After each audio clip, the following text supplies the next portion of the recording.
If we're thinking about discipline and morale in the Irish regiments in terms of the Easter Rising, the truth is really that there's very little impact.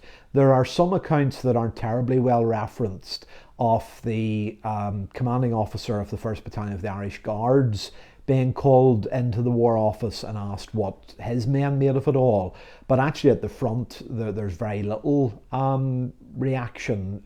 There's certainly no support to the Easter rebels. And we get a couple of examples where Irish units actually go out of their way to show that they're not in sympathy. There are, in front of the 16th Irish Division, 2 placards that are put up by the German units that are opposing them that mention the Easter Rising and talk about their families being killed in Dublin.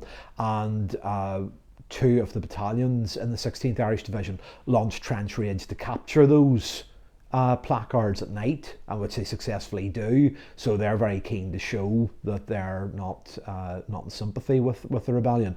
In terms of trench journalism, there's very little of that in the Irish regiments. It's quite an interesting one that a lot of British army units do produce their own little trench journals, things that are a bit like local newspapers, but we don't see much of that in Irish units. Where you do get an example of it is in the 14th Royal Irish Rifles, part of the Ulster Division. And they have one called the Incinerator, and they, of course, being in the Ulster Division, say, if only they send them back, they'll sort things out in Dublin pretty quickly. So we don't get any real sense of sympathy for the volunteers that had been out in the Easter Rising. But that, of course, shouldn't really surprise us. Those groups that had enlisted in the British Army were largely either Ulster Unionists, supporters of John Redmond and moderate nationalism, or largely apolitical groups. We can't find examples of men who later become prominent Republicans, men like Tom Barry, who were serving in the ranks of the British Army, but he says himself that he didn't feel terribly politicised when he enlisted in the Royal Artillery. So there's no sense of a sort of Republican infiltration of the British Army and enlistment campaign. So it shouldn't then come as too much of a surprise that post-Easter 1916 there's no real sense of outrage within the Irish regiments about the events there, apart from to say that if they were sent back they would sort things out.